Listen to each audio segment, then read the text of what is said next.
बाबाजींचा सन्मान करीत आहेत.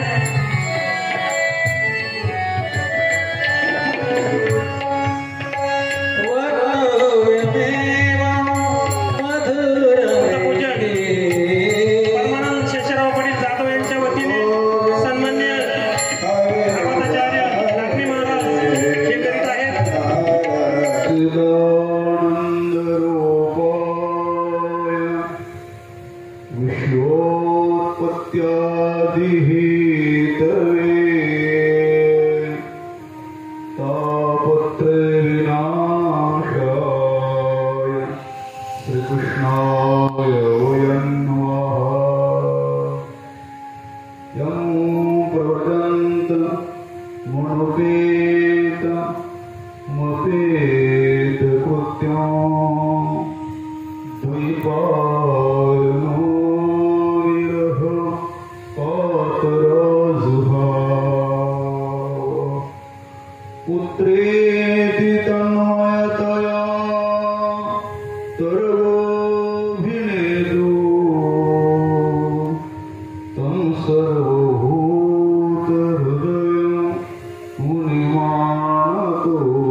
सच्चिदानंद आनंद कंद नंदनंदना यशोदानंदना मुरली मुरली मनोहर घनश्याम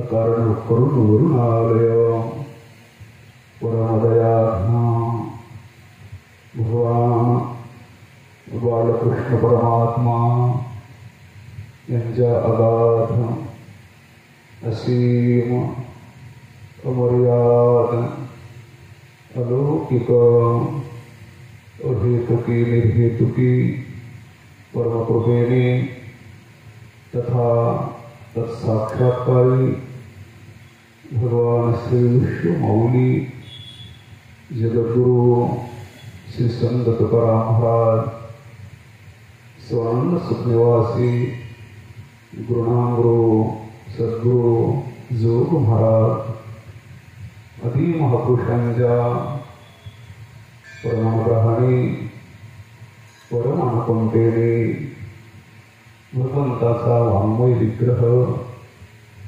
परमहंस संहिता वैष्णवांचं अविनाशी वास्तव महाधन भक्ती ज्ञान तथा वैराग्य यांचा कलियुगातील एकमेव अवतार सकल मानवांच्या उद्धाराचं एक निवडीत साधन कलिकल्मष नाशक कलियुगस्थ योद्धारक असा हा अनंत वैशिष्ट्यपूर्ण श्रीमद्भागवत महापुराण या ग्रंथाची चिंतवकी सेवा आपण करत आहोत। आपल्या जीवनातील परमभाग्याचा सुवर्णक्षण आहे। सेवेच्या प्रवृत्तीनिमित्त आमचे परमस्नेही परमानंद जाधव त्यांचे आई वडील वैकुंठवासी पोपटराव दादा जाधव वैकुंठवासी शिशरराव दादा जाधव यांच्या स्मरणार्थ तसेच वैकुंठवासी मातोश्री जिजाबाई पोपटराव जाधव वैकुंठवासी मातोश्री गंगूबाई शिशरराव जाधव यांच्या प्रथम पुण्यस्मरणाच्या निमित्ताने भगवंताची मंगलमयी दिव्य कथा भगवंताच्या विश्वकल्याणकारी दिव्य गुणाने दैवी गुणाने परिपूर्ण ओथंडलेली परिपूर्ण ओतप्रोत घडलेली भगवंताची मंगलमयी दिव्य कथा त्या कथेमध्ये आपण अवगाहन करत आहोत, सुस्नात होत आहोत, श्रवण करत आहोत। हे आपलं अहोभाग्य आहे। श्रीमद भागवताचा आत्मा 10वा स्कंध आहे। 10व्या स्कंधामध्ये भगवान कृष्ण परमात्म्याचे चरित्र अथपासून इतिपर्यंत विस्तारपूर्वक भगवान पूज्यपाद शुकाचार्य महाराज अवधूत शिरोमणी अवलिया जीवमुक्त महात्मा यांच्या या अमृतमय वाणीमधून अनुभूतीच्या दिव्य रसाने ओथंडलेली दिव्य वाणी आहे। या वाणीतून या 10व्या स्कंधामध्ये 90 अध्यायामध्ये श्रीकृष्ण चरित्र वर्णन केलेलं आहे। 10वा स्कंध आहे। हा 10वा स्कंध आत्मा आहे श्रीमद भागवताचा आणि भक्ती रसाने परिपूर्ण दिव्य हा ओतप्रोत घडलेला हा दिव्य ग्रंथ आहे। श्रीमद भागवता या 10व्या स्कंधामध्ये ज्या भगवान कृष्णाच्या बाललीला आहे, माखन कोरलेला आहे, भगवंताने सौंदर्याच्या बरोबर दिव्य लीला केल्या आहेत। अर्थात त्या लीलेच्या माध्यमातून भगवान परमात्म्याने आपले अहेतुकी निर्हेतुकी भगवत प्रेम आहे, भगवत प्रेमाचं मुक्त कंठाने मुक्त हस्ताने दान केलेलं आहे। ते खेळ नाहीत, ते सामान्य ते खेळ नाहीत। विटी दांडो हमामा लगोरी हुतुतो हे जे भगवान परमात्मा खेळ आहेत ते देव आणि भक्ताचे खेळ आहेत। खेळ आहे भौतिक, विटी दांडो हा भौतिक खेळ आहे। हमामा हुतुतो लगोरी हे भौतिक खेळ आहेत, पण निमित्त आहे भौतिक खेळाचं पण त्या खेळाच्या माध्यमातून अभौतिक अलौकिक अविनाशी दिव्य भक्ती रसाचं दान केलेलं आहे. देव आणि भक्ताचा भक्तीचा खेळ चाललेला आहे. आणि मग एक एक लीला त्या लीलेमध्ये ओत भक्ती ठासून ठासून भरलेला आहे. भगवत प्रेम रसाने परिपूर्ण ओथंबल्याने दिव्य जे श्रीकृष्ण चरित्र आहे भगवंताचं सर्वांचे काम करून एकाग्र चित्ताने श्रद्धा संपूर्ण अंतःकरणाने आपण श्रवण केलं तर ते भक्ती प्रेमाचा भुंग आपण अंतःकरणात प्रगट झाल्याशिवाय नाही. आणि एक भुंग जरी आपण अंत खरं तर भगवंताने देवकी वसुदेव त्या ठिकाणी अवतार घेतला, जन्म घेतला, पण देवकी वसुदेवाला वात्सल्य प्रेमाचा दिव्य आनंद भगवंताने दिला. जे वात्सल्य प्रेम यशोदा माता नंद बाबाला मिळालं आहे ते वात्सल्य प्रेम देवकी वसुदेवाला मिळालं. भगवान परमात्मा काही क्षण तिथे राहिले लगेच वसुदेवाकडून भोगवात आलेले आहे. काय आहे? हातापायामध्ये बेड्या देवकी वसुदेवाचा बंदी खाण्यामध्ये आहे. पृष्ठकंसाने देवकी वसुदेवाचे 6 मुलं यांच्या देखत नजरेत देखत एका मोठ्या सेवेवर आपटून ठार केल्या. एवढं दुःख आहे. 6 मुलं आपल्या देखत मारलेले आहेत आणि आणखी हातापायामध्ये बेड आहेत आणि एकुलता एक मुलगा हाही आपल्या सोडून जात आहे. हे परमार्थ सोडा, देवभक्त नातं सोडा, तो भौतिक जीवनाच्या नजरेने जर वर्णन केलं किती कठीण आहे. आपल्या व्यवहारिक दृष्टीने जर वर्णन केलं तर किती कठीण आहे, किती कठीण आहे. आजही भयानक अशा काल कलिकालामध्ये ज्या मातेचा मुलगा एखाद्या दुष्ट दुर्जनाने त्या मातेच्या माऊलीच्या समोर ठार केला. 1 नाही, 2 नाही, 3 नाही, 6 मुलं एखाद्या दुष्ट दुर्जनाने त्या माऊलीच्या समोर ठार केले. मला वाटतं आजही त्या माऊलीचे प्राण राहणार नाही. आजही एवढं आईचं लेकराचं प्रेम भगवान विष्णू माऊली आहे, ते शब्द प्रभू आहे. त्यांना कोणतंही वर्णन शब्दामध्ये बांधता येतं, सांगता येतं. पण ते शब्द असणारे भगवान विष्णू माऊली म्हणतात माईल्याचं किती प्रेम आहे मला शब्दाने सांगता येत नाही. किंबहुना धनोधरा जो मातेच्या ये उदरा तो मातेचा सोयरा की तुला पाळा. आईच्या उदर जो जन्म घेतो त्या लेकराचं आईचं काय नातं असतं शब्दाच्या तिथं. ते भौतिक जीवनाचं मला सांगितलं ते तर देवभक्ताचं नातं आहे. आणि मग त्या देवकी मातेवर दुःख सहन कसं केलं. 6 मुलं मारलेले, 7वा जो गर्भ आहे तो श्रेष्ठ भगवान योगमायने काढला. आठवेला भगवान परमात्मा आले आणि हाही मुलगा आपला सोडून जात आहे. तो योग हा सांगा. अर्थात 6 मुलं मारेपर्यंत या माऊलीचे प्राण राहिलेच कसे. त्याचं उत्तर आहे संत महात्मे सांगतात देवकी मातेला भगवान कृष्ण परमात्मा बघायचं होतं. ज्याला देवाला बघायचंय ना त्याला कष्ट करण्याची काय आहे सवय असते, तर कष्ट सहन केले पाहिजे. अर्थात तिला देवाला बघायचं होतं म्हणून एवढे कष्ट सहन केले, म्हणून प्राण घालला. तोही भगवान इकडे परत आला उकळामध्ये. का आला इथे? का आला उकळामध्ये? मथुरेत का राहिल्या भगवान? त्या चिंतन संत सांगतात भगवान कृष्ण परमात्मा प्रगट झाल्यानंतर 8 वर्षाचे होते. शंखचक्र गदाधारी चतुर्भुज 4 हाताने तो प्रगट झाले. आणि 8 वर्ष झाल्यानंतर देवकी वसुदेवाला सांगितलं की मागच्या अनेक जन्मात एक दिव्य तपश्चर्या केली आहे, त्या तपाचं फळ म्हणून तुमच्या पोटी तो देवच तुमच्या पोटी मुलाच्या रूपाने जन्म आलेला.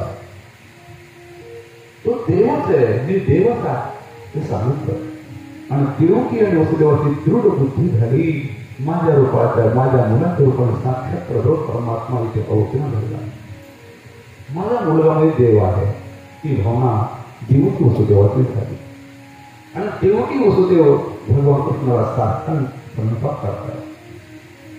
भागवतामध्ये वसुदेवाने एक अध्यायामध्ये देवकी देवाची दिव्य स्तुती केली आहे. मुलगा म्हणून केली नाही तर देव म्हणून केली आहे. भगवंताने विचार केला, माझे मायबाप जर माझी स्तुती गाऊ लागले, माझे मायबाप जर मला देव मानू लागले, लगेच मग मंदिरातील जागा नियोजित करतील, भूमिपूजन करतील, शिलान्यास करतील, एकदा मंदिर बांधलं तिथं प्राणप्रतिष्ठापना करतील आणि मग मात्र पुढे होणार तोवरी आधी देतो पोट भरेल. ज्या भगवान भक्ताला मी आश्वासन दिलं आहे त्या आश्वासन कसं पूर्ण करणार. आणि म्हणून आई बापाचं जे वात्सल्य प्रेमाचं समास्वादन आहे ते उपलब्ध होणार नाही. आणि म्हणून भगवान परमात्मा वसुदेवाकडून गोकुळात आलेले आहे. इथे गोकुळामध्ये आल्यानंतर इथेही कृष्णाने 2-3 वेळेला ह्यांना ईश्वरपाचं दर्शन दाखवलं. हा ईश्वर आहे, हा ब्रह्म आहे, हा देव आहे, ही भवनानंद ईश्वरीचे होत आहे. पण ते ज्ञान परमात्मा काही क्षणात नष्ट करून टाकतो. ईश्वर मातेला भगवान कृष्ण परमात्म्याने द्वंद्व ईश्वर दाखवलं. त्यातला भगवान परमात्मा स्तनपान करत आहे, दुग्धपान करत आहे, भगवंताला झोप लागत आहे. झोप लागत असताना भगवंताने आ केलं, मुख आला, आ विस्तीर्ण झाला मुखांच्या मुखामध्ये ईश्वरामाचा पूर्ण विराट रूप ब्रह्मांड पाहते. सर्व भगवद्रूप त्या मुखामध्ये पाहते. ते ज्ञान परमात्मा नष्ट केलं. नंतर माती ताक खाली आग म्हटले आणि आग केल्यानंतर त्यावेळी ईश्वरपद दाखवलं. द्वंद्वा ईश्वरपद दाखवलं, पण ते ज्ञान कायमचं ठेवलं नाही. मायेचा पडदा टाकला, ते ज्ञान. आणि ईश्वराची भावना क्षणभर वाटते देव आहे, पण ईश्वरा माता त्याला साक्षात बालक समजला. आणि भगवंताला आईचं प्रेमाचं सेवन करायचं होतं. म्हणून मथुरेत न राहता भगवान परमात्मा आहे. ते ज्ञान कायमचं न ठेवल्यामुळे ईश्वरा माता कहेला देव न मानता मुलगा मानू लागली. आणि मुलगा मानल्यानंतर आई जशी मुलाशी व्यवहार करते तसं ईश्वरा माता भगवंताशी व्यवहार करत आहे. बस मूठ म्हणलं की उठा, बस खाली गारड्या, इकडे तिकडे जाऊ नको, बस खाली. बस म्हणून थरथर कापावं, भगवंताने सत्य बसावं. उठ म्हणजे उठावं, बस म्हणजे बसावं. कधी काही खोड्या केल्या की त्याच्या पोटात दोरी बांधावी, कान पकडावा, काठी करावी. विश्वाचे कान त्याच्या हातात, तर त्याचे कान पकडण्यात ताकद फक्त आणि फक्त ईश्वरा मातेचा. ईश्वरा माता महान भगवत भक्त. ईश्वरा माता काल आपण पाहिलं की सामान्य देह नाही, हाडामांसाचा फक्त पांचक भौतिक ईश्वर मातेचा देह नाही. ईश्वरा मातामध्ये भक्ती सिद्धांताच्या ग्रंथामध्ये भगवत प्रेम जे वर्णन केलं आहे ते भगवत प्रेम एक उठून ज्या मातेच्या रूपाने साकार आणि प्रगट झाले आहे ते मूर्तिमंत भक्तिप्रेम ईश्वरा माता आहे. मूर्तिमंत भक्तिप्रेम, शांत बोध भक्तिप्रेम ईश्वरा माता. ईश्वरा माता, ईश्वरा माताचा ईश्वर ददातीच्छति की ईश्वरा. जी माता ईशातच दान करते ईश्वरा म्हणतात. आणि नंद शब्दाचा अर्थ आहे नंद म्हणतात आनंद. नंदम आनंदम ददातीच्छति संबंध, आनंदाचा दान करते तो नंद. आता भगवान परमात्मा हे गोकुळात आला. बरं का, गोकुळ हे गावाचं नाव आहे. काही गावाचे नाव सार्थ अभिप्रायपूर्वक असतात, अर्थरूप असतात, काही इतिहास असतो, अर्थरूप असतात, काही ठेवलेले असतात जुन्या लोकांनी. गोकुळ हे गावाचं नाव आहे, सार्थ आहे. गोकुळ गावाचा पहिला अर्थ गो नाम गायी, कुल म्हणजे समूह. गायीचे असमूह तिथे आहे, असंख्य समूह आहे. अर्थात कोट्यवधी अब्जवधी गायी तिथे आहे. गोकुळामध्ये त्यातल्या जेवढ्या गायी होत्या त्या पूर्ण भारतात तेवढ्या गायी नाही. एकट्या नंद राजाकडे जेवढ्या गाय होत्या तेवढ्या गाय पूर्ण भारतामध्ये नाही. कोट्यवधी अब्जवधी गाय होत्या. नंदराज, उपनंद, वृषभान वर त्या पदवी आहेत. गर्गसंहिते वर्णन आहे, त्याच्याकडे जास्त गायी ते वर्णन आहे. गोनाम गायी कुल म्हणजे समूह. गायीचे असंख्य अनंत समूह जिथे कलब जिथे आहे त्या गायीची सेवा करण्यासाठी परमात्मा होत आला. गायीला कृष्ण परमात्मा देवता मानत होता. देवता आपलं इष्ट आराध्य दैवत भगवान कृष्ण आहे आणि आपल्या इष्ट आराध्य देवताचे देवता गोमाता.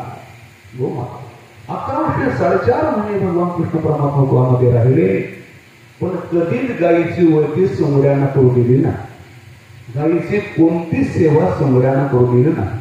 स्वतः गायीची वळती करावी, स्वतः येऊन पाणी पदार्थी जावं, स्वतः गोदोहन करावं, चारा टाकावा, सर्व गायीची सेवा स्वतः करावी, एकट्याने करावी. एवढ्या कोट्यवधी गायी होत्या, त्याला अनेक रूप घालले होत्या, पण एकट्याच रूपाने करावी. तर गायीची सेवा करण्यासाठी भगवान परमात्मा तिथे आला होता. आणि गो म्हणजे गायी, असंख्य जिथे गायी आहेत, अर्थात त्या गायीची सेवा करण्यासाठी आपला परमात्मा आहे गोकुळ. गोकुळ शब्दाचा दुसरा अर्थ आहे गुण इंद्रिय कुल म्हणजे समूह, अर्थात इंद्रियांचा समूह जेथे आहे, अर्थात असंख्य गायी जेथे राहतात, अर्थात इंद्रियाचा समूह देह आहे, तो देहामध्ये परमात्मा आलेला आहे, देहामध्ये आलेला आहे.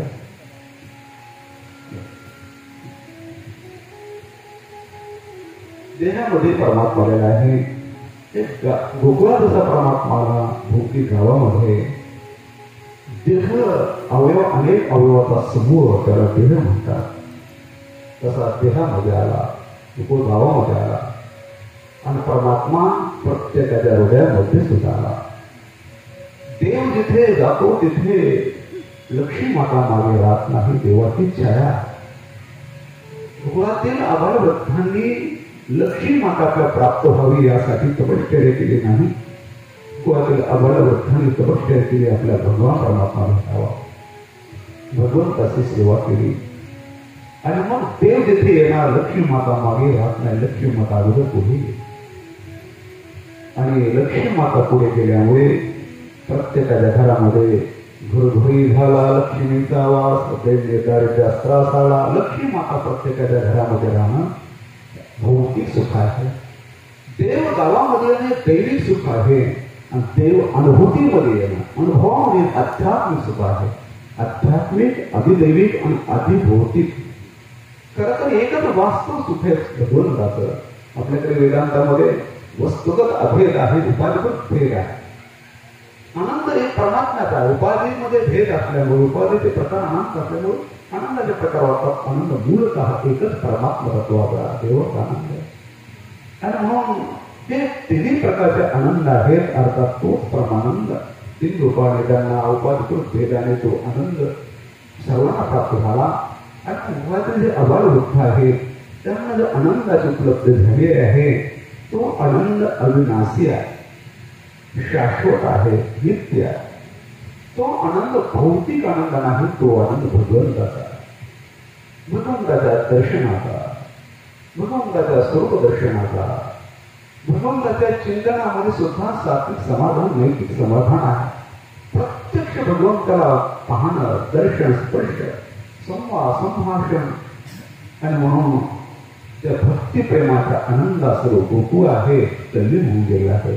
आणि म्हणून हा देवाचा आनंद अविनाशी, नित्य, शाश्वत आनंद त्यांना उपलब्ध झाल्यामुळे भगवंता जो आनंद आहे, असीम अमर्याद हा आनंद आहे.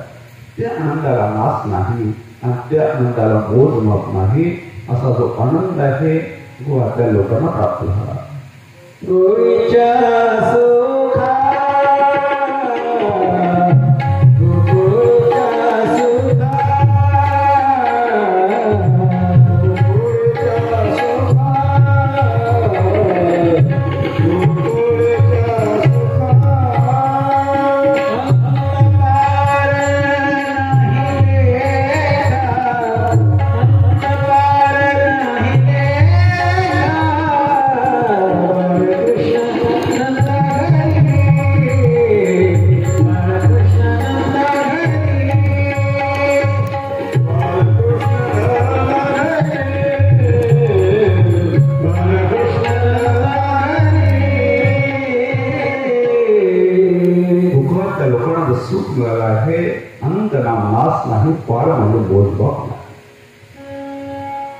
भगवंताच्या आनंदाचं मोजमाप करत आहे. अनुभव आहे हमाऱ्या असीम शब्दाती अनुभव गम्य सुसंवेद्य असा भगवंताचा हा दिव्य आनंद आहे. तो आनंद ते सर्वांना प्राप्त झाला. त्याला अंतर नाही, नासे नाही, मोजमाप नाही.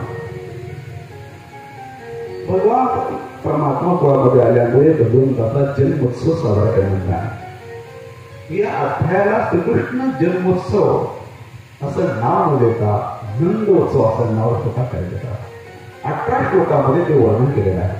मूलतः मूळ भावा 18 श्लोक आहे. तर श्रीकृष्ण जन्मोत्सव आहे. श्रीकृष्ण जन्मोत्सव असं न म्हणता त्याला नंदोत्सव म्हणतात. आपल्याकडे ही एकूण जन्म आपण घोड्या वाटतो, लहानपणी असं येते. आता नाही, आता वेगळं आहे बरं का. गेल्याचा जन्म साजरा करायचा वाढदिवस, बर्थडे मला इंग्रजी येत नाही बरं का. मला गावून घ्या काय करतात, कापा कापा भिजवा, काय करतात, कापतात. कापा कापी विजळली. अरे भारतातले कुठले की ते आपल्या संस्कृतीत नाही. आपल्याकडे ऑप्शन असतं. आरती व्हायची, कुंकुम तिलक लावायचा, गीता पारायण करा, नामस्मरण करा, पण ते चाकून टाकायचं वाढदिवसा दिवशी कापाने विजवा. आता दिवे पेटवायचे विजवायचे दिवा आणि वारकरी माणसं करायला वारकरी माणसं सुद्धा करायला काय वेळ सेल करत नाही. आपले दुसरं गेले माणसं. आपण ती संस्कृती नाही. ख्रिश्चन लोकांची परदेश परकेंची संस्कृती ते आपली नाही. भगवान परमात्मा जो आहे बस नंद बाबांनी देवगावा इथे वर्णन आहे. श्री रूप गोस्वामी सांगतात की 20 लाख गाई दान केला.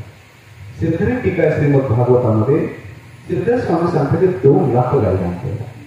आणि गाई दान करत असताना नंद बाबांनी फाकड गाई, वृद्ध म्हाताऱ्या गाई दिल्या आहेत. अशा कालवडी पहिल्याने वेद देणाऱ्या कालवेद दिलेला पहिल्यांदा. आणि एका गाईच्या शिंगाला 3 किलो सोनं. गाईला 2 शिंग असतात बरं का. ऐकत आला, झोपले नाहीत ना. एका गाईच्या शिंगाला बाबा 3 किलो सोनं. 20 लाख गाईच्या शिंगाला सोनं किती? मला त्या मंडपात बसलेले एकाला 10 मिनिटात सुद्धा सांगता येणार. घेतराम बाबा एका सोन्याची, एका किलो सोन्याची किंमत किती? 1 मिनिटात सांगा. नाही सांगता येणार. तोळ्यात मोजणारी किंवा ग्रामात मोजणार किंवा कसं सांगता येईल? ग्राम माहिती तो माहिती आहे, नाही सांगता. एक व्यक्ती म्हटला काय बॉल होते म्हणे, एका गायच्या शिंगाला 3 किलो सोनं, 6 किलो एका गायला 20 लाख आहे. एवढं महागाचं सोनं आणि एवढं सांगत असतात का? अरे बाबा देवाचा बाप देतो. नंद बाबा कोण आहे? देवाचा बाप. आता देवाचा बाप तिथं द्यायला आहे, माझ्या बापाला सांगायला काय चाललंय? जिथं देवाचा बाप देतो आणि देव ज्या घरात आहे, देवाचा बाबा तुम्हाला जेवढं द्यायचं तेवढं द्या, हाय काय करू नका, कमी कमी पडू तुम्हाला. देव ज्या घरात आहे कमी कसं पडेल? नंद बाबा देवाचा बाप आणि म्हणून अर्थात एवढ्या गाई दान केल्या आहे. गाई ब्राह्मणाला गाई दान केला. त्यानंतर सोन्या चांदीचे घर सर्व उघडे केले आणि पंचकृष्णीमध्ये दौडी दिली. ज्यांना जेवढं सोन्या जाईल घेऊन जायचं तेवढं घेऊन जा. आता फुटतात म्हणलं तर माणसं हाय काय करतात का? फक्त तुटके पोते घेऊन आले. सुरुवातीला स्वामीचं घर सापडलं. स्वामीच्या घरात गेले, मोठे ठासून ठासून भरले, तुमचं डोळ उचलून घेतले. चौकात गेला तो आणि दुसरा भेटला काय त्याच्या वेगळ्या दुसऱ्या सोनं तर चांदी चौकातच टाकून दिली. आता सोना नाही गेला, मुक्त फाटके तुटके सर्व मोठे गोण्या घेऊन गेला. सोनं फासून भरलं. त्याला वाटलं आता पुन्हा उद्या संधी नाही, जर गाठ गेली तर तेच ना पडतं, जास्त उजवून पोटात गाठ जातो म्हणतात बरं का. एखाद्या किलो सोनं विकून पुन्हा पुण्याला, पण हे संधी उद्या नाही. तुमचं ते पोतं सुगोष्टीत भरून उचललं आणि असं लवत चाललेलं वापस चाललेलं आहे. चौकात गेला बाहेर द्या सोनं वेड्या दुसऱ्या खात्या रत्न माणिक मोठी या महारत्नाने सोनं चौकात टाकून दिलं. सोनं चौकात टाकणं भगवान श्रीकृष्णाचा काळ. सोनं सुद्धा चौकात टाकलं जातं.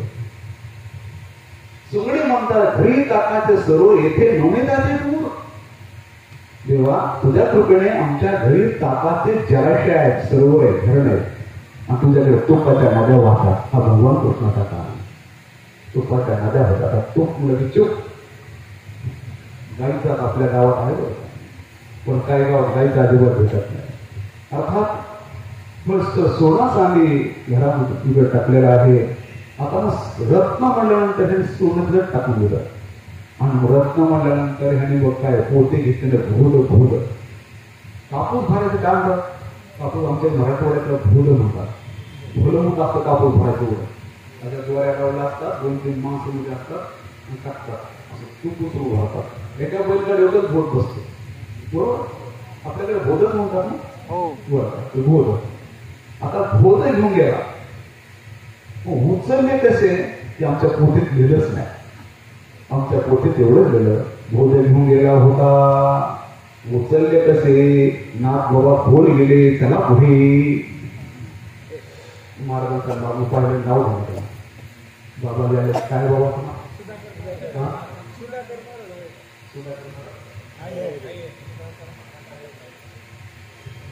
बाबांना पाहिलं रे पण नाव घेणार नाही.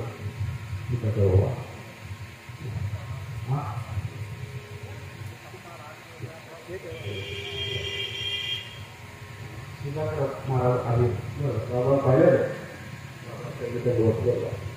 आपलं भाग्य की अनेक पुण्य आत्मा संत महापुरुष आपल्या येतात. त्याने त्यांचं दर्शन होतं. त्यांचा आशीर्वाद मिळतो आणि हे बोबडे बोल या बोबडे बोलाचा लढीवरपणा त्यांच्या चरणी करून त्यांच्या कृपेचं भान म्हणतात. कृपेला पात्र आहे. तुम्ही संत माझ्या करा घटीचा भोडा तर तुम्हा मानवडा होईल. पाहिलं बाबाला संकेत पाहिलेले. अर्थात भूत घेऊन गेले. आता उचलले कसे ते म्हणजे पोथीत लिहिलं नाही. नाथ बाबा खोल गेले त्याला पुढे. आता तुम्हाला माहित नसतं. इकडे ही मंडळी सर्व ह्यांना माहित. बुद्ध महाराज तुम्हाला माहिती नाथ बाबा खोल गेले. मराठवाड्यातले म्हणतात. बरं आमच्या मराठवाड्यात एक गावोगाव हनुमंतराचं भावार्थरामाची पोथी असते. एक वाचतो एक सांगतो.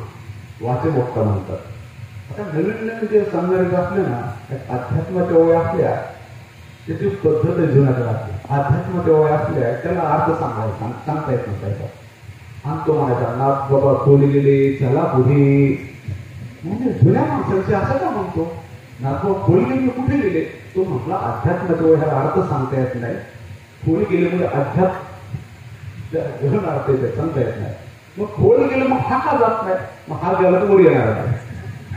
बरं का तिकडची भाषा आहे. अर्थात रत्न आहे सोनं चांदी सर्व मुकुट घरोघरी झाला लक्ष्मीचा वास. देण्यादार त्रास आला. हा जो काय आहे तिकडे नंद बाबा आहे. नंद बाबाने भरपूर सोनं चांदी सर्वांना मुबलक वाटल्या आहे. आणि नंतर हा जो कंस आहे कंस आपला राजा आहे. त्याला हे शेतीचा वार्षिक घेऊन नंद बाबा मथुरेमध्ये आलेला आहे. शेतीचा वार्षिक देण्याचा कालावधी दूर होता पण तो नंद बाबा लवकरच गेलेले का आपल्याला झालेला आनंद राजाला सुद्धा आनंद देण्यासाठी नंद बाबा तिथे आले. शेतीचा वार्षिक कंसाला दिला आणि हे नंद बाबा हे वसुदेवाच्या कारागृहामध्ये गेले.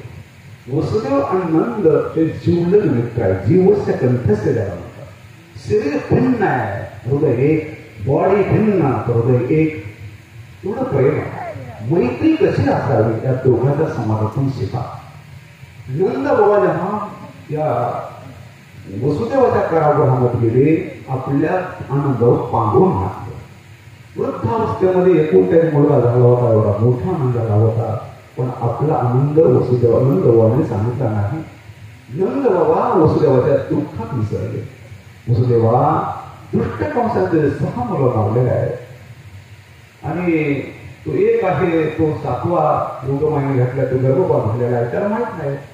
अर्थात आणखी हातापायामध्ये बेड्या आहेत आणि म्हणून तुझं दुःख पाहून माझं हृदय व्यथित होता. आता वसुदेव का म्हणतो ऐका. वसुदेव म्हणतो जाऊ दे नंदा माझं फक्त नशीब आहे. माझ्या नशिबात माझ्या 5वीला खुंडलंय दुःख आपल्याकडे म्हणतात.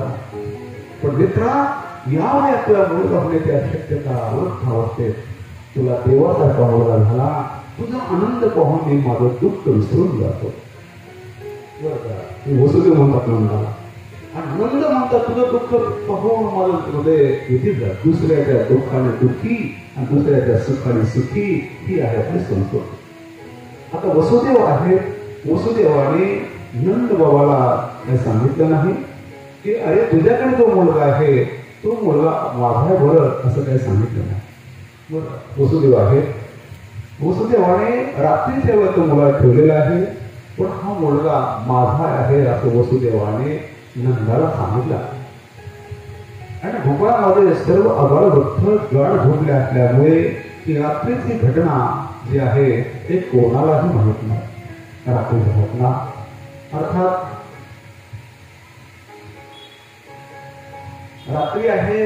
गाढ झोपल्यामुळे वसुदेव आहेत. वसुदेव तिथे कृष्णाला घेऊन आले. कृष्णाकडे ठेवलं आणि यशोदा माता झोपल्या स्थितीमध्ये यशोदेने कन्येला जन्म दिलेला आहे. अर्थात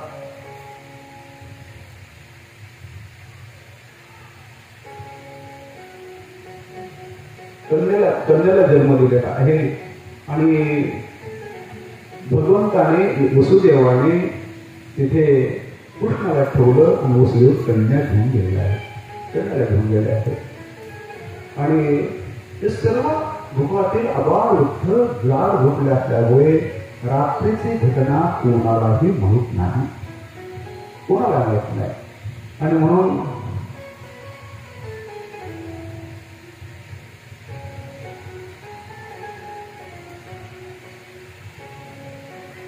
रात्रीची घटना आहे हे कोणालाही माहीत नाही. नंद बाबाही गाढ झोपले होते. यशोदा माताही गाढ झोपलेले आहे. आणि सर्वजण गाढ झोपले असल्यामुळे वसुदेव कधी आले कृष्णामध्ये ठेवलं आणि कन्येला कधी घेऊन गेले काही माहित नाही. तो स्वतः वसुदेवाने आपण स्वतः ते नेऊन ठेवलं होतं बरं का. वसुदेवा माहिती मी स्वतः ते नेऊन ठेवलेलं आहे. पण वसुदेवाने ही घटना नंद बाबाला सांगितली नाही. तुझ्याकडे जो मुलगा आहे तो माझा आहे बरं. दुष्ट कोण सांगितलं माझे 6 मुलं मारले. हा मुलगा जीवन करावा तर रक्षण व्हावा सांभाळ व्हावा आणि म्हणून हा मुलगा तुझ्याकडे सांभाळासाठी मी पाठवलेला आहे असं वसुदेव नंदाला म्हटलं नाही. आणि पुन्हा ऐका रात्रीची घटना नंद यशोदा कोणालाच माहित नाही. वसुदेव कधी आले कृष्णा कधी ठेवलं कन्याला कधी घेऊन कोणालाच माहित नाही. यशोदेने कन्याला सुद्धा झोपेमध्ये जन्म दिला होता. झोपेमध्ये यशोदा माता प्रसूत झाली होती. रात्रीची घटना फक्त देव आणि वसुदेव ह्या दोघांनाच माहिती आहे. यशोदेला माहित नाही. नंदाला माहित नाही. आणि कन्येला घेऊन आले. तो 18 बाल कोण बाळाचं नाका सोडून गेली. तुझला वडील जन्माला माझा तिथे सर्व सांगितलं गेलं. आणि नंतर इकडे यशोदा म्हणत असतात पाहत असतात सच्चिदानंद घेणं परब्रह्म परमात्मा आहे. आपला मुलगाच आहे. कन्या जन्म यशोदेला माहित नाही. रात्रीची घटना नंद यशोदा किंवा कुणातील एकालाही माहीत नसल्यामुळे हा जो बालक आहे आपलाच बालक आहे असं समजतात नंद यशोदा सर्व लोक. आणि वसुदेवाने स्वतः ते घेऊन ठेवले असल्यामुळे वसुदेव आहे की स्वतः आपला मुलगा आहे हे मानतात. पण ते सांगितलं नाही वसुदेवा. जायचं का त्यांना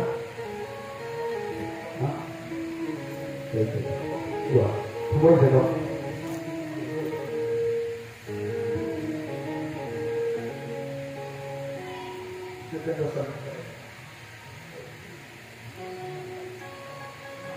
थांबायचं 15 मिनिटं आहेत. बरं बरं.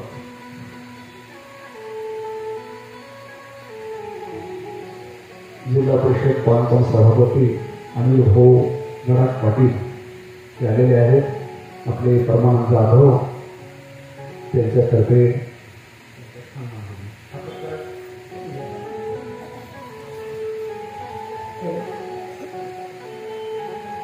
आजच्या या सभेसाठी आपल्या तालुक्याचे सन्मान्य नेते जिल्हा परिषद सदस्य सुनील भाऊ पाटील गडाख हे या ठिकाणी उपस्थित आहेत. त्यांचा सन्मान महाराजांनी करावा मी अशी त्यांना विनंती करतो.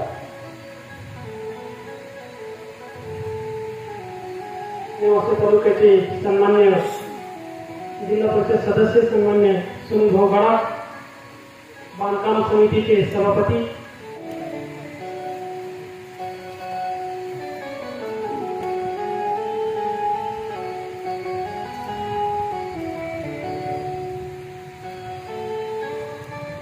नंद बाबा आणि वसुदेव यांचा दिव्य संवाद झालेला आहे.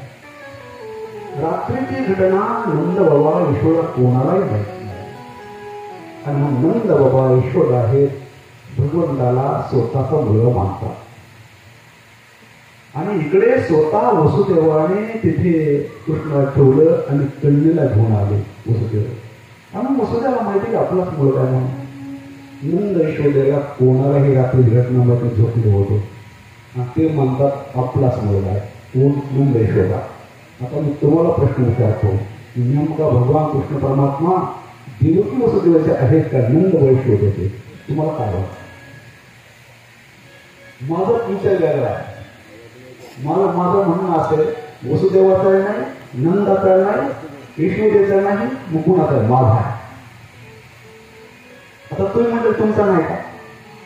देवाला जो माझा म्हणतो देव त्याचा. कृष्ण माझी माता, कृष्ण माझा पिता. तुम्ही माताचं पिता कुठे? भगवंताचं प्रगटीकरण आहे, भगवंताचं अवतरण आहे. तर स्थूल देहाच्या हृदयात भगवान परमात्मा उत्तीर्ण होत नाही, भक्तिभावाच्या हृदयात परमात्म्याचं प्रगटीकरण आहे. देवकी वसुदेवाचा विशुद्ध भाव अंतकरण एवढं विशुद्ध पवित्र अंतकरण आपलं झालं.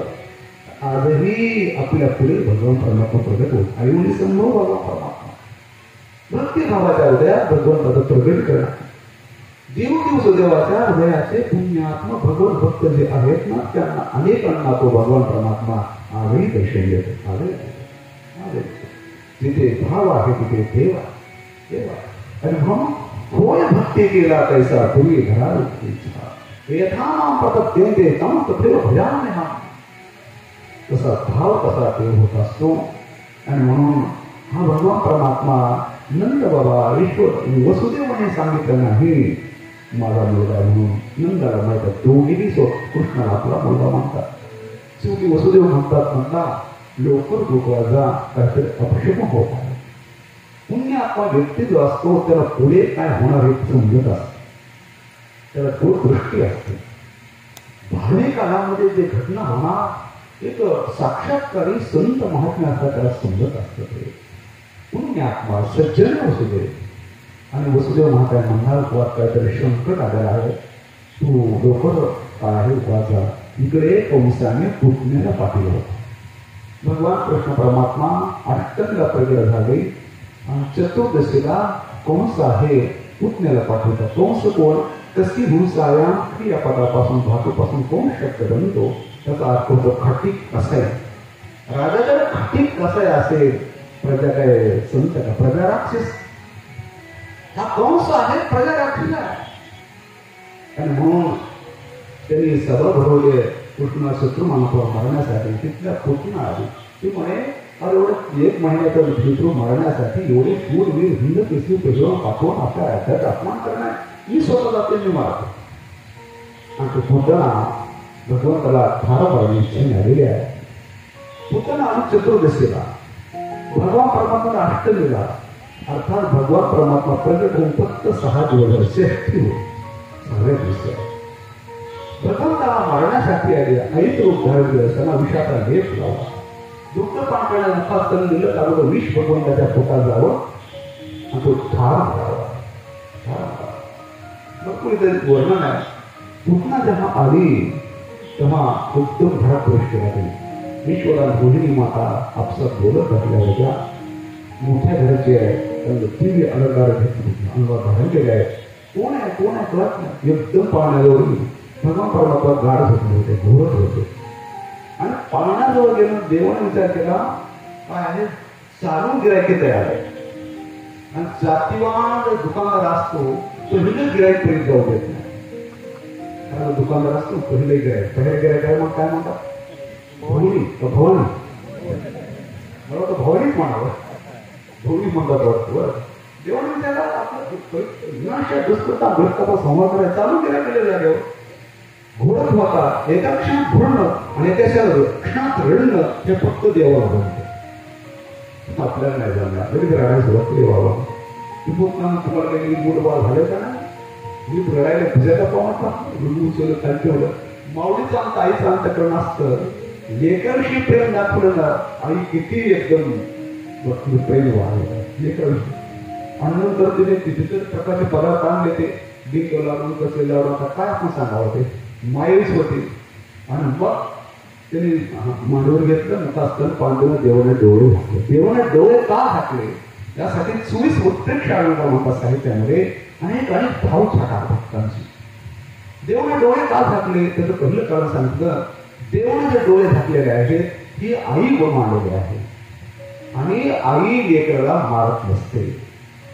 लेकरू आईला मारेल दृष्ट हा काळ असा भयानक कलिकाला, त्या कलिकाळाच्या प्रभावात आई लेकरू आईला मारत, आई लेकराला मारत नसते. जी आई लेकराला मारते ती आई नाही. आई मारण्यासाठी आली आहे, कोण बघायला नको. देवाने डोळे घातले. देवाने विचार केला, कोणत्याही भावनेने व्यक्ती माझ्याकडे आला, माझा स्वभाव त्याचा उद्धार करण्यात मुक्त कर. पण तिथे चांगल्या भावने आली नाही, मला मारण्यासाठी आहे. या जन्मात काय पुण्य सत्कर्म दानधर्म काय केलं नाही, मागच्या जन्मात काय केले का नाही, पण डोळे झाकले आणि मागचं जीवन भगवान परमात्मा पाहत आहे. डोळे झाकून भगवान परमात्मा. नंतर भगवान परमात्मा विचार करतात, मी पहिल्यांदा जगामध्ये आलो आणि सर्व सोंगड्यांना पुढे म्हणा खूप भरी, तुम्हाला पोटभर पुढे म्हणा तू आणि आधी देतो पोटभर, तुम्हाला भरपूर खाऊ खायला देणार आहे, धैर्य दोन्ही भरपूर खाऊ घालणार आहे असं आश्वासन दिलेलं आहे. आणि पहिल्यांदाच आपल्याला हे विष खाण्याचं प्रसंग, पुरणपोळ्याचं जेवण असावं आणि तुपाची वाटी पुढे ठेवलेली असावी. की पुरणपोळ्याचं जेवण आपल्या महाराष्ट्राचं जुनं जेवण. आमचे जुने संत सांगतात त्याला राजा जेवण म्हणतात, राजा जेवण. पुरणपोळ्या जेवण राजा, किती पदार्थ असतात त्या जेवणाबरोबर, राजा जेवण म्हणतो. आणि पुरणपोळ्या जेवण तुपाची पण आहे, तुपाची वाटी झाली. आता पुरणपोळ्याचं जेवण आहे आणि तुपाची वाटी पुढे ठेवली आणि त्या तुपाच्या वाटीत मासी पडली. पहिल्या घासाला तुपाच्या वाटीत मासी पडली. प्रथम काळ असेल मक्षिका पाहतात, पहिल्या घासाला मासी जर पडली, त्या माऊलीने ती वाटी उचलली, दुसरी तुपाने भरली वाटी आणून ठेवली, तरी त्या जेवणातला आनंद संपून जातो. देवाने विचार केला, भगवंताने अरे मी दैत्य खाण्यासाठी आलोय, भोग खाऊ घालण्यासाठी आलोय, आणि पहिल्या घासाला विष, पहिल्या घासाला मासे लागल्यासारखं ते बरोबर नाही. मग डोळे झाकले आणि भगवान शंकराचं ध्यान, भगवान शंकराचं डोळे झाकून ध्यान करण्यासाठी, त्याला अपमान करण्यासाठी डोळे झाकले. डोळे झाकले त्याला,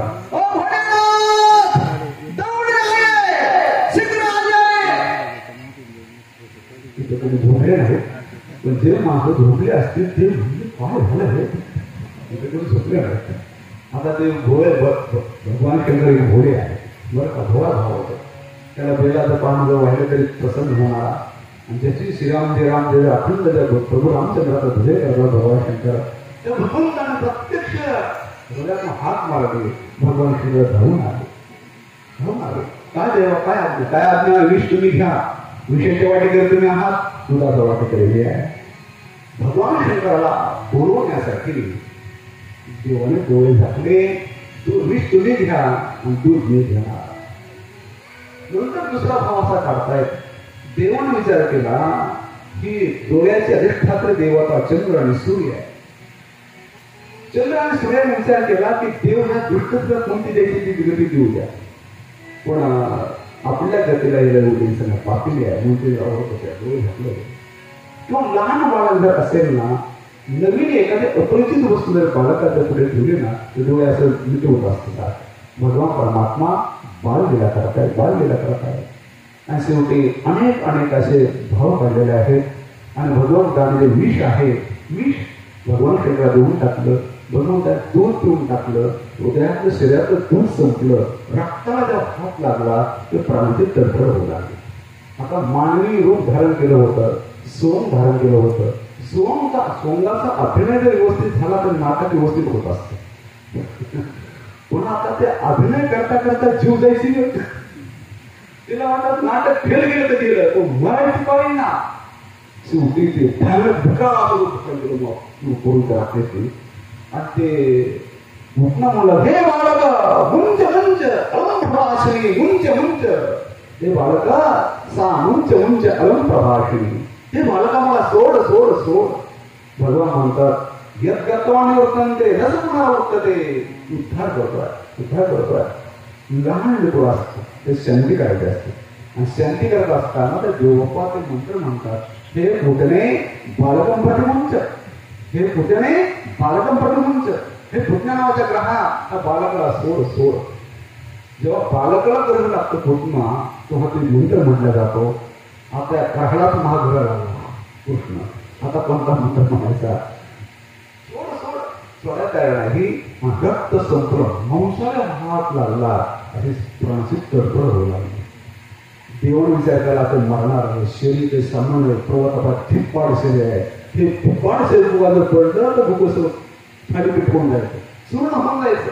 देवाने थोडा दाखवून चिन्ह केलं आणि गावाच्या बाहेर जंगलामध्ये फार शरीर कोसळलं. मोठमोठे झाड म्हणून खाली पडले. डोळा सपाट झाला. तर पुतण्याच्या शरीरावर विशाल तीव्य काया होती. 6-7 फुटाचं शरीर म्हणते. जिथे हात पडले त्या हातरच नावाचं गाव, जिथे केस पडले अलीगड, तिथे 20 पडा 11 हे गाव उत्तर प्रदेशमध्ये आहे. ते भागवतात नाही संत सांगतात. एवढं विशाल दिव्य शरीर ते पडले तिथे. पळत पळत आले आणि पळत आल्यानंतर ईश्वर माता मुख्य देशीमध्ये पडलेले. ईश्वरला वाटलं का आपला करून आता जिवंत नाही. नंतर डोळणी आहे, डोळं चढावं, पळत प्रेतावर साधल्या आणि कन्याला उचललं आणि त्या प्रेताच्या खाली आणलं. डोळणी विचार केला, आपण जर कुठे अंत्ययात्रा गेलो सचिन स्नान करत असतो, कपड्याचं पूर्ण स्नान करत असतो. आपला कन्या त्या प्रेताच्या खाल्लेला आहे. आपला कन्या अपवित्र झाला. बघा, देव कधीच अपवित्र होत नाही. अपवित्र वस्तूला पवित्र करण्यात ताकद भगवंताच्या चिंतनामध्ये, स्मरणामध्ये, जपण्यामध्ये आहे. अपवित्र होत ना पवित्र मंगलांच्या मंगलम असा भगवान परमात्मा आहे. पण यदा कदाचित भगवाच्या भक्ताच्या भोऱ्या विशुद्ध भावनेमध्ये भगवान अपवित्र झाला तर भगवंताला पवित्र ताकद कशात आहे? आता गोविंद काय केलं? त्यांचा भाव आहे प्रेत हा कृष्ण खेळाय, अपवित्र झालाय आणि म्हणून त्या प्रेताच्या खाली आणलं आणि त्यांनी गाईच्या पायाची माती फुटण्यात त्यांना लेप केला. माती लावली. गोमूत्राने भगवान कृष्णाला स्नान घातलं. गाईच्या सेना तिला भगवंताच्या कपाळ लावला. गाईची शेती भगवंताच्या भोवती अशी फिरवली. सर्व गवळणी आपसात म्हणू लागले, आमचा कृष्ण पवित्र झाला. बघा, अपवित्र नाहीच, पण यदा कदाचित भक्ताच्या भोळ्या प्रेमामध्ये देव पवित्र झाला तर देवाला पवित्र ताकद जगात फक्त आणि फक्त गायीच्या मलमूत्रात. एवढी गाय महापवित्र आहे, परम पवित्र आहे. देवाला सुद्धा पवित्र ताकद त्या शेणामध्ये, गोमूत्रामध्ये आहे. किती गाय पवित्र आहे. गायमध्ये कामधेनू, गायमध्ये महालक्ष्मी आहे. गाय सामान्य नाही. आपल्याकडे 33 कोटी देवता आहे गायीच्या शरीरामध्ये. एकनाथी भगवतामध्ये असं वर्णन केलंय, गायीची सेवा करतो ना तो प्रत्यक्ष देवाची सेवा करतो, त्याचा उद्धार देव करतो, त्याला दुसरी सेवा करण्याची गरज नाही. मुक्त झाला. एवढी गाय श्रेष्ठ आहे. आपल्याकडे जुन्या काळामध्ये गाय बैल प्रत्येकाच्या घरी असायचे. आमच्याकडे मराठवाड्यामध्ये डोंगर जास्त आहेत. माझ्या लहानपणी 25-30 जनावर असायचे लहानपणी. गोधन खरं शेतकरी कोण खरा? ज्याच्याकडे एक तरी गाय असले पाहिजे, 2 तरी बैल असले पाहिजे, तो शेतकरी. ज्याच्याकडे एकही गाय नाही, एकही बैल नाही, शेतकऱ्याची व्याख्या अपूर्ण आहे. अपूर्ण. गायी फार मोठी श्रेष्ठ, फार मोठी सेवा आहे. अलीकडे लोकांना गाय सांभाळा म्हटलं सांभाळत नाही. अर्थात काय तर फार मोठं पावित्र्य आहे आणि म्हणून गाय आहे. भगवंताला सुद्धा पवित्र ताकद या गोमातेमध्ये आहे. अनंतर ईश्वर आहे, तर गवळणी आहेत. फक्त कन्हैया पवित्र झाला असं म्हणू लागले आणि गवळणीने ईश्वर मातेकडे कन्हैयाला दिलेला आहे. कन्हैया मूर्छित दशेमध्ये पडलेले होते. त्याला वाटेना की आपला कन्हैया आता जिवंत आहे म्हणून थोडं पहिले पाहता तर कन्हैया आणि कन्हैया भूक लागली असं समजून हा कन्हैया आहे त्या यशोदे माझ्या तुपान म्हणत आम्हाला कन्हैया म्हणत आहे आई मी दुष्टाचा दुधाचा भूकेला नाही मला भक्ताच्या दुधाची भूक आहे मला भक्ताच्या दुधाची भूक आहे आणि भगवान परमात्मा यशोदे माझे स्तनपान करतात. आता हे पत्नीचे शरीर विशाळ पाया ठोकपाया थिप्पाड शरीर अशी अंत्ययात्रा काढायची. आता अंत्ययात्रा काढायची ठीक आहे, चटकी पाण्यात ठीक आहे, पण खांदे तरी कोण आणायचे? आता एवढं शरीर उचलंय ते सामान्य आहे का?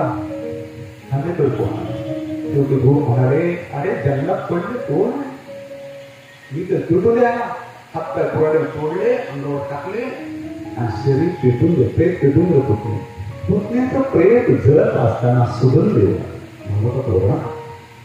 प्रेत जळत असताना सुगंध येत नाही, सुगंध येतो. ते बघा जो अनुभव जुन्या माणसाला प्रेत जर जवळ जळत असताना दुर्गंध येते, सुगंध येत. पुतण्याचं प्रेत जळत असताना सुगंध येऊ लागला ती आरती पुतना मुक्त झाले. पुतले संत महात्मे सांगतात एखाद्या वेळेला अंतरंग एकनिष्ठ भगवत भक्त साधक या जन्मात देव भेटावा यासाठी प्रभुप्राप्तीची अंतरंग साधना करत आहे. आणि अंतरंग साधना करत असताना अवतीभोवती सुगंध देणारे पुष्प नाही, सुगंधित पदार्थ नाही, तर जिथे तो चिंतन करत आहे, साधना करत आहे त्या परिसरामध्ये अवतीभोवती सुगंध प्रवळत असेल समजावं त्या साधकाची साधना आता पूर्णत्वाला आलेली आहे.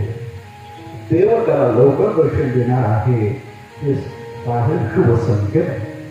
सुगंधित पदार्थ अवतीभोवती नसताना सुगंध अवतीभोवती येत आपल्या साधकाच्या तर संत सांगतात की तिथे साधना पूर्ण होत आहे, देव लवकर त्याला भेटणार आहे. हे जसं आहे तसं पुतण्याचं प्रेत जे ते जळत होतं, पुतना मुक्त झाली, पुतण्याचा उद्धार झाला आहे, पुतना मुक्त झाली आहे. आता पुतण्याचं चरित्र आलेलं आहे. सुरुवातीला श्रीमद भागवतामध्ये पुतण्याचं चरित्र आलं. संतांनी बाळक्रीडेमध्ये माधवपटाच्या चरित्राचं वर्णन केलं आहे. माधवपटाचे तर नाव नाही. बाळक्रीडेमध्ये जे चरित्र आहे इथे नाही, इथे आहे ते तिथे आहे, तर तिथे आहे ते इथे नाही. आता अगोदर श्रीमद भागवत अगोदर संत मामा अगोदर श्रीमद भागवत आहे. मग माधव भटाचं नाव तर भागवतात नाही, पुतलं चरित्र. मग हे खरं का ते खरं? परंतु जे गुरु चंद्रशेखर महाराज देहूकर महाराजांना कथा असायचं ते मला दोन्ही काय श्रीमद भागवताचं चरित्र काय आणि संत वाङ्मयामध्ये बाळक्रीडे जे वर्णन केलं तेही चरित्र दोन्ही खरं कसं? त्याने उत्तर असं केलं भगवंताचं चरित्र काय आहे विपुल अमर्याद. भगवान वेदव्यासांना जेवढं आवडलं तेवढे त्याने लिहिलं, संतांना जे आवडलं तेवढं त्यांनी लिहिलं आहे. ते त्याला भगवंताचं हरिकथा हरि अनंत हरि अनंत हरिकथा हरि अनंत प्रत्येक अनंत भगवंताच्या अनुभव अर्थात ते आहे. इथे पुतण्याचं चरित्र सुरुवातीला आलं, दुसरं चरित्र का नाही चिंता असं संतांनी सांगितलेलं आहे. यशोदे मातेचा पारमार्थिक अधिकार सांगायचा आहे. म्हणजे काय? जो भगवान कृष्ण परमात्मा जी दुष्ट स्त्री भगवंताला ठार मारण्यासाठी आली होती, भगवंताने त्याला काय मुक्त केलं, आपल्या स्वरूपात स्थान दिलं. ठार मारण्यासाठी आलेल्या दुष्ट स्त्रीला भगवान परमात्मा आपल्या स्वरूपामध्ये जागा देतो, संघाधिकांची त्याला अवस्था देतो. जी माता डोळ्यात तेल घालून अहोरात्र त्या लेकराचा हाताच्या तळफुलाप्रमाणे संभाळ करते तो माता, तर यशोदे मातेला भगवंताने कोणती गती दिली असेल? यशोदे मातेचा पारमार्थिक अधिकार समजण्यासाठी पुतण्याचं चरित्र आहे. पुतना मारण्यासाठी आली तरी मुक्त केलं. जी माता डोळ्यात तेल घालून तर हाताच्या फोडाप्रमाणे भगवान कृष्ण परमात्मा संभाळ करते, ते यशोदेला भगवंताने कोणती गती दिली? कोणती दिली? गतीची महागती, स्थितीची महास्थिती असणार भगवान परमात्मा. वेदांत सिद्धांत प्रगट परमात्मा बस म्हणलं की बस आणि उठ म्हणलं की उठ एवढा अधीन होतो. यापेक्षा गती या कथेत तुमची जिनके वक्र भ्रुकुटी के भय से सागर सप्त उबलते देखा, जिनके वक्र भ्रुकुटी के भय से सागर सप्त उबलते देखा, उनको माँ यशोदा की भय से, उनको माँ यशोदा की भय से अश्रुबिंदु ढलते देखा, प्रभु पुनिया बदलते देखा, अपना मान टले टल जाए पर, अपना मान टले टल जाए पर, भक्त का मान न टलते देखा, प्रभु पुनिया बदलते देखा। गतिर भरता बहुत साक्षी शरणम का अर्थ परमात्मा, गतिर भरता अर्थात या श्लोकाच्या ओळख होतो असा समर्थ परमात्मा म्या बोलला वेदू बोलले, म्या चालविला सूर्य चालले, या हवे प्राण झाले गोया जगाचे चालता, समुद्र रेखा न रंगावे. अर्थात कितीचे वर्णन आहे, समुद्र काही भिंत नाही, तो पाणी जात नाही, एवढा समर्थ भगवान परमात्मा. आणि तो भगवान परमात्मा ईश्वरी मातेचा अधीन होतो, असली गती आहे, ही अवस्था आहे. वात्सल्य प्रेमाचं दान आहे, ईश्वरा माता आहे का आहे, वात्सल्य प्रेमाचे आचार्य आहे. मृत्यूमंत वात्सल्य प्रेम भगवान परमात्मा ईश्वर मातेला दिलेलं आहे. आणि मग ईश्वर मातेचा परमार्थिक अधिकार सांगण्यासाठी पुस्तकाचं चरित्र आलं. पुस्तकाच्या ठिकाणी 5 दोष आहे, तिथे वर्णन करतात. पूतना कशी आहे, पूतना लोकबालघ्नी राक्षी उदराशा शिवांसया हरे स्तम तत्वापसद्गती. पूतना आहे, पूतना म्हणजे पवित्र नसणारी, लोकबालघ्नी लोकांच्या लहान लहान लेकराला मारणारी, राक्षसी रक्त पिणारी आणि ठार इच्छा नाडेस असून सुद्धा काय आहे, सद्गती आप भगवान परमात्मा आहे, त्याला सद्गती देत आहे. अर्थात पूतना जे आहे, पूतना मुक्त झाले आहे, पूतनेचं दिव्य चरित्रेचं परमात्मा सांगतायत. आणि नंतर हा भगवान परमात्मा आहे, थोडे मोठे झालेले आहेत. आणि मोठे झाल्यानंतर इकडे वसुदेव आहे, वसुदेव आणि देवकी माता आहे. हा कन्हैयाचा नामकरण विधी झाला पाहिजे, हा कन्हैया मोठा झाला आहे असा विचार करतायत. आणि इथे आपल्या हातापायामध्ये बेडे आहेत. आणि मग आता नामकरण विधी कसा करायचा, साक्षात कंसाचे पुरोहित गर्गाचार्य तिथे आलेले आहेत. आणि गर्गाचार्य देवकी वसुदेव म्हणतात, देवबाप्पा माझ्या लेकराचा नामकरण विधी करा, तुमचे उपकार कोणत्याच जन्मात विसरणार नाही. नंदाला माहित नाही त्याचा काल आता किती वय झालंय, ते मुलगा आमचा आहे. आणि गर्गाचार्य जे आहे तो महान भगवत भक्त आहे, सर्वत्र संत आहे. गर्गाचार्याला भगवंताच्या सगुण स्वरूपाचं दर्शन होत होतं. आणि म्हणून गर्गाचार्य स्वतःहून मुकुळामध्ये पोहोचले, नंदबाबाच्या वाड्यामध्ये आले आहेत. नंदबाबाने गर्गाचार्यांचं आहे यथोचित पाद्य पूजा केली. आणि नंतर गर्गाचार्य आहेत, गर्गाचार्यांचे बसलेले आहेत. आणि नंतर नंदबाबा म्हणतात, हे गर्गाचार्य तुम्ही प्रत्यक्ष देवाने तुम्हाला पाठवलं बरं का, आज नामकरण विधी करायचं आहे. आता देवाने पाठवलं का घरात देव आहे, देवाने पाठवलं घरातच देव आहे. आणि नंदबाबा म्हणतात, तुम्ही प्रमोदम श्रेष्ठ संस्कारां कर्तुम अर्हसि, बालयो अनयोनाम जन्मना ब्राह्मणो गुरुः. नंदबाबा म्हणतात, हे देवबाप्पा तुम्ही 2 लेकरांचा नामकरण करण्यास योग्य आहात, अधिकारी आहात, त्यांचं नामकरण करा. गर्गाचार्य सांगतात, नंदबाबा फार मोठा गाजा करायचा नाही, थाटा माटामध्ये नामकरण विधी करायचा, टोपचित करायचा. तुमच्या मुलाला कंस शत्रू मानत आहे आणि मी कंसाचा पुरोहित आहे. म्हणजे कंसाला माहीत झालं की आपला पुरोहित तिथे गेला, त्या अर्थी वसुदेवाचा पोर व्हायला आपला शत्रू आहे, ठाम निश्चय होईल. आणि म्हणून काय गुप्त पॉईंट कुठे काढायचा? गाईच्या गोठ्यामध्ये. गाईचा गोठा अत्यंत पवित्र नाही का? भगवान परमात्मा प्रगट झाले कारागृहामध्ये प्रगट झाले आणि नामक्रमी निघाला गाईच्या गोठ्यात. जिथे भक्त तिथे देव असतो. भक्त कारागृहात देव कारागृहात. नंतर आपला देव गोठ्यात घरी देव अडकून झाले. गोठ्यात परमात्मा आले. रोहिणी माता यशोदा गर्गाचार्य कृष्ण बलराम तिथे आलेले आहेत. यशोदेने आपल्या मांडीवर बलरामाला घेतलेला आहे. रोहिणीने आपल्या अंग कृष्णाला घेतलेला आहे आणि यशोदा माता बलरामाला आपल्या मांडीतून देवपाच्या पुढे बसलेले आहे. नंतर देवपाला यशोदा माताने देवपा तुम्हाला समजतं का? ओळखा बरा कोणाचा मुलगा आहे? ओळखा. त्यावेळेला देव महात्मा तुम्हाला खरं सांगता तुला आम्हाला काही समजत नाही. जो मांडीवर आहे ना त्याच्यामुळे आम्हाला समजतं, अन्यथा आम्हाला काही समजत नाही. हे मला आमचे गुरुबंधू हरिभक्तपरायण अंकुश महाराज जगताप महिन्यापूर्वी त्यांची कथा झाली होती. महाराज बुडाले आहेत. आता आमची कथा निर्गुण राखा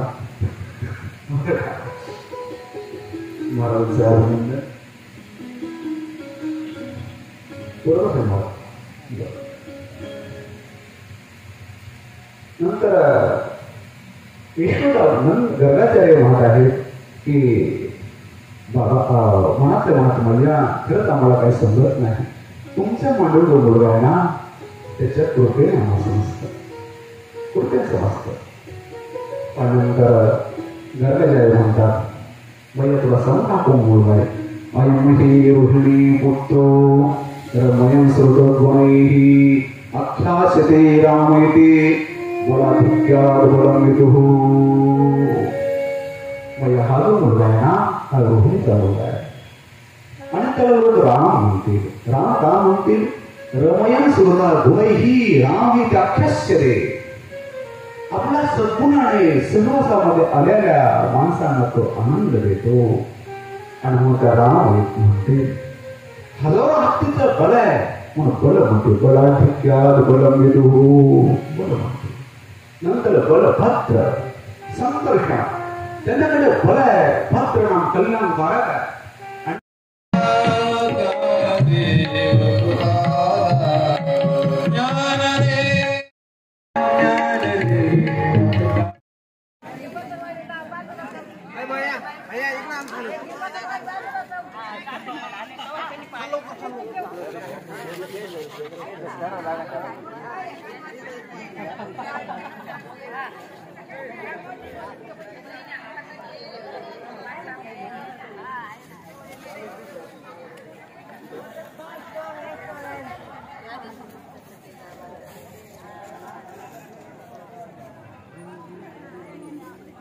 इकडे पाहिजे. काय समय? काय लपून